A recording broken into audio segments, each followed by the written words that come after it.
샬롬. 오늘도 말씀으로 시작하는 이 하루, 하나님의 은혜가 우리 모든 성도님들 가운데 가득하기를 축복합니다. 오늘은 마태복음 26장 31절부터 46절의 말씀으로 은혜를 나누고자 합니다. 예수님은 제자들과 함께 6월절 식사 자리에서 떡과 포도주로 성찬을 베풀었습니다. 그리고 이후에 예수님은 제자들에게 자신이 십자가에서 죽을 것이고 제자들은 모두 흩어질 것이라고 말씀하셨습니다. 그때 우리가 잘 아는 베드로는 자신은 결코 예수님을 부인하지 않을 것이라고 장담하며 말했습니다. 그리고 예수님께서는 자신의 죽음을 앞두고 하나님 앞으로 나아가 간절히 기도하셨습니다. 예수님은 얼굴을 땅에 대고 엎드려 고통의 잔이 지나가기를 간절히 기도하십니다. 그러나 결국에는 아버지 하나님의 뜻대로 되기를 기도하셨습니다. 그런데 예수님이 기도하는 동안 제자들은 예수님께서 처해 있는 그 상황을 전혀 이해하지 못한 채 잠들어 버리는 연약한 모습을 보여줍니다. 예수님은 이런 제자들에게 깨어 기도할 것을 요구하십니다.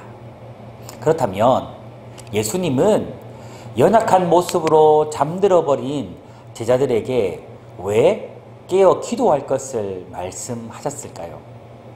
첫 번째 이유는 기도할 때 우리의 연약한 육신을 이길 수 있기 때문입니다.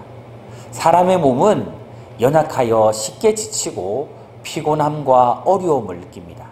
그리고 사람의 정신은 약하여서 죄의 유혹에 쉽게 넘어집니다.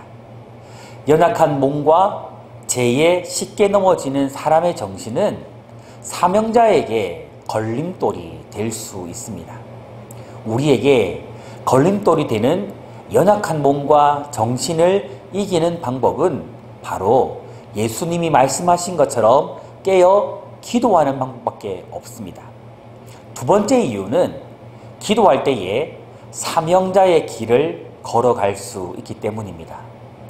예수님은 하나님의 뜻을 이루기 위해서 나의 원대로 마옵시고 아버지의 원대로 되기를 원한다라고 그렇게 기도하셨습니다.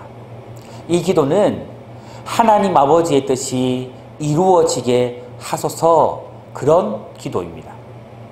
예수님은 육신을 입고 이 땅에 오셨지만 여전히 하나님이셨습니다. 그런 예수님께서 하시고자만 하셨다면 기도하지 않아도 하나님의 뜻을 이룰 수 있었습니다. 그러나 그럼에도 불구하고 하나님께 간절히 기도하신 이유는 하나님께서 예수님을 통해 이루고자 하시는 그 뜻이 기도할 때에 비로소 이루어지기 때문입니다. 다시 말해 기도할 때 사명자의 길을 걸어갈 수 있고 기도할 때 그때 하나님의 뜻을 이룰 수 있다라는 것입니다. 이러한 오늘 말씀을 통해서 우리는 우리에게 맡겨진 사명의 길을 걸어가기 위해 늘 깨어 기도해야 함을 깨닫게 됩니다. 그리고 우리에게 맡겨주신 사명을 통해 하나님의 뜻을 이루기 위해 우리는 항상 깨어 기도해야 함을 느끼게 됩니다. 사랑하는 성도 여러분, 예수님은 제자들에게 시험에 들지 않게 깨어 기도하라고 말씀하셨습니다. 이 명령은 오늘날 사명의 길을 걸어가는 우리 모두에게 주신 예수님의 명령이며 말씀입니다. 우리 모든 성도님들은 연약한 육체에 눌리고 영적인 깊은 잠에 들지 않기를 축복합니다.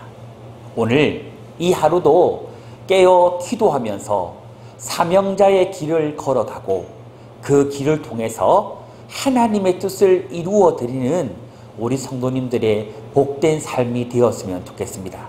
오늘도 그러한 삶을 통해 하나님께 영광이 되고 기쁨이 되는 여러분의 모든 삶이 되기를 주님의 이름으로 축복합니다. 아멘.